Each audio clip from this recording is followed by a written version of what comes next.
And today I've got another beautiful match for you between Hamburgersasu and Mysophobia. Mysophobia is known as the streamer DoEJuly, and Hamburgersasu is known as the streamer 뚜까랜덤. You're supposed to pronounce it in the Korean way, but just going for 뚜까랜덤.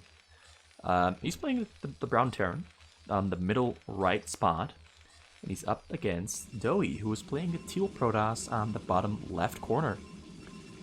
And this should be a pretty exciting match. Both are players of the top level, although DoE is not specifically known for his 1v1 prowess. He's more so known for his 3 vs 3 skills and his 2v2 skills, and much less so for his 1v1 skills. I actually think he's a way worse 1v1 player than he is a 2 vs 2 and 3 vs 3 player. But nonetheless, he is a very high level player, and this should be a very interesting match to watch and commentate. So without further ado, let's get a look at what both players are doing, what their game plans are. Hamburgersasu started with the 810 depot. There's the barrack and another barrack. Actually started up with the barrack into the depot and then followed up with a barrack. You might be seeing him doing a 3 barrack build, maybe a 2 barrack build. Not too sure about that. There's SUVs moving around, and there's the 3rd barrack.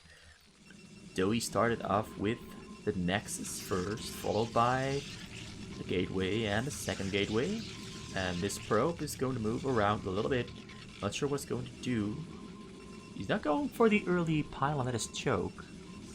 Going for a 2nd pylon inside his base, so his choke might be delayed, or might not even be going for a choke at all. Hamburgersasu scouting the middle first, looking for a mid build. There's no mid build, so naturally he goes to one of the middle spots, because that's the fastest spot to scout. Takes way less time than walking all the way into the corner. This Marine scouting the top right spot, middle left spot scouted for DoE. And this SCV now going to the corner in the left, where DoE is situated. DoE started off a forge, built the pylon at his choke, so he's going for a choke after all. Pumping zealots, 2 zealots apiece. I don't think that's the smartest choice to put 2 zealots apiece inside there, but there is probably a good reasoning behind it. But this will slow down his cybernetics core and his simulator by a little bit, so I assume. Usually people get their gas up before they get cannons up at their choke, but he's going to pay both cannons in his choke before he gets those the gas and cybernetics core up. That's a very slight deviation from usual. I love saying deviation from usual because we see it so often. So, in a sense, he's not even deviating from the usual, because deviating from the usual has become a usual occurrence. In the last 10 or so casts that I did, maybe the last 15. So yeah, not that unusual at all, but drifting off topic now, so I'm gonna go back onto topic. 2 cannons finishing at the choke. Simulators are almost finished. Cannon at a Nexus, just in case. It's going to take down an SCV and prevent Duka from getting any more information. 6 probes pulled off, put on gas. Duka has his... I'm just gonna call him Hamburgersasu, because that's the name he's using in-game. Everybody knows who he already is, so there's no point calling him by his streamer name. So Marines placed in the choke, Marines placed behind the choke. Stim on the way. No extra +1 CC down yet. So he's planning on being very aggressive, because there's medics out too. He's going full on aggressive, he has to be. Otherwise I don't see a reason why you would keep making Marines and not throw another extra CC. DoE decides to go aggressive, sends his zealots in. Sasu forced to pull back and micro a little bit, but DoE pulls back once he sees the fire bats and the huge number of Marines walking out and streaming out of Sasu's base all the way into the middle. DoE splitting up his zealots just a little bit. He's going to use the zealot to get into the base, maybe get a bit of scouting going on, see what Sasu is up to exactly, or maybe sending it to the top corner spot. Yeah, not exactly. Yeah, he's going to send it into his base. Sasu grouping up his units. He's going to take down his gateway first, but the gateway forces Marines to be in range of the cannon. The gateway eventually does go down. Zealots streaming in, going in, but they're getting taken down by the fire bats really quickly. But too many of the Marines and fire bats are dying to the cannons. One cannon goes down, and there's only 3 Marines left, 2 Marines left, a single Firebat left, and Firebat and a Marine survive, but all the units of the entire mass have gone down. This is very, very, very good for Mysophobia, because Mysophobia can now commit to his drop deck, and there won't be as many Marines out in Sasu's base. Sasu, in the meantime, also lost a couple of SCVs to this one Zealot that he walked into Sasu's base. So that's also a nice pickup for DoE. DoE out on top. 42 probes against 23 SCVs, thanks to the help of the extra nexus that he threw down there to start. Mining from 5 assimilators, he's got a lot of gas income coming into his income. Not sure where it's going with that line. Storm upgrade on the way, Dark Templar on the way, and there's already a Stargate on the way. It's going to produce a lot of units. No shuttles on the way yet. Robotic support bay. Where is it? Where is it? Where is it? He doesn't have a robotic support bay. That's kind of interesting. Said we have 3 robotics facilities, but he's not making shuttles yet. He's going to commit to a mass. I honestly don't see. There's no robotics support bay out yet. Will this be robotics? Yeah, there's a robotics support bay. Finally comes out. I think he made a mistake by accident by not constructing it right after the 2 robotic facilities, but there it is. It's there. Finally coming out. Sasu has constructed a choke. And there is a turret being constructed in the choke. The turret finishes right about when the Dark Templar arrives. Dark Templar starts attacking the depot. Dark Templar gets pulled into the base. Dark Templar now forced to pull back outside of the range of the turret. There are 2 scans out for Sasu's, a single factory and a starport. Starport is making a dropship. He's going for a tank drop on DoE, but DoE has prepared for the tank drop. There's cannons scattered around all around his base. Right there, and there too.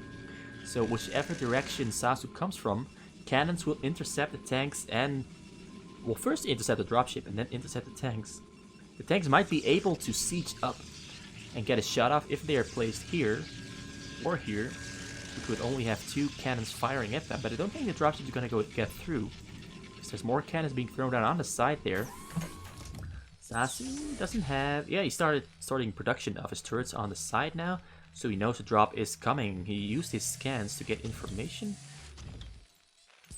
I'm not sure if he's used his scans actually, but I assume he did, because they've been finished for quite a while now. The first drop has about to be loaded up for DoE. Shuttle speed is almost done.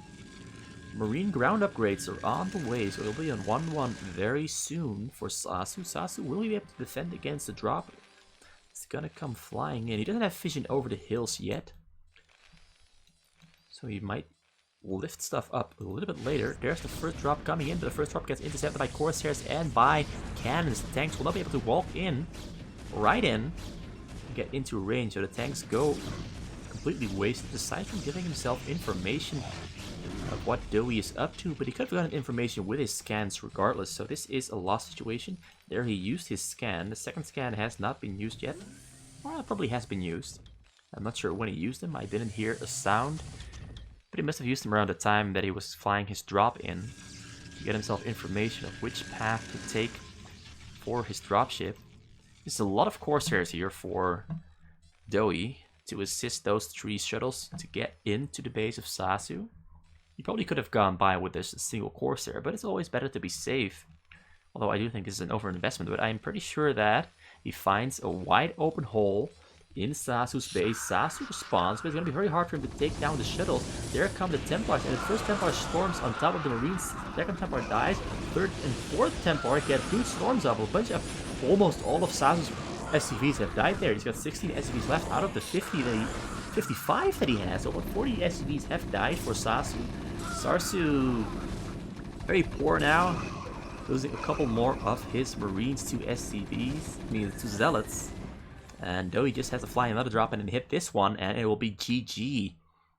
There's only 4 Zealots in there. He might be going to clean up some of these turrets and draw the Marines of Sasu away from the minerals, and he's going to fly another drop in at the same time, maybe? He hasn't loaded it up yet, but he's waiting. Oh, wait, there's 2 shuttles actually. I missed the first shuttle. 2 shuttles were flying on top of each other. So there's 4 Templars, 4 Zealots. He flies in through an open hole. Sasu stims his Marines, but DoE flies around the Marines and gets his Templars in range. Templars storming and storming and storming. More storms. He kills almost all of the Marines. But he doesn't get a storm up on the minerals. There's still a Templar in there. Or did the shuttle get taken down? The shuttle got shut down by the Marines, but another drop's already flying in. This time, this is the same setup. No, just no Zealots, just Templars. Yeah, there's same setup, but 1 extra empty shuttle. Flies in, starts dropping his Zealots and his units, starts dropping the Templars. Templars drop next to the minerals. Templars in range of the SCVs. SCVs get stormed on. SCVs cannot dodge 4 storms, and all the SCVs go down. There's only 7 SCVs left for Sasu. Another Templar comes flying in, and another storm comes down, and SCVs, only 5 SCVs left for Sasu. And Sasu taps out, calls the GG, and leaves, and Mysophobia wins within 10 minutes and 40 seconds. Very quick game, and pretty much a result of absolute unjustified over-aggression from Sasu, suiciding most of his Marines and firebats into a bunch of cannons and winding up with a deficit where he wants his supply count to be, while playing into a drop strategy from the Protoss. The Protoss pretty much lost nothing at all to that attack from Sasu. So Sasu dug his own grave. If he had managed to keep his SCVs alive there, he would have been able to extend the game and probably get himself into the late game, but it's very hard.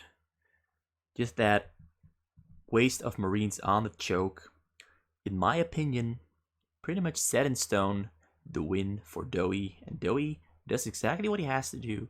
Just flies in a couple of drops, loads up a whole lot of Templars, and hits every single storm on target, either on Marines or on SCVs. And he kills Sasu. Sasu, rest in peace, you will be missed.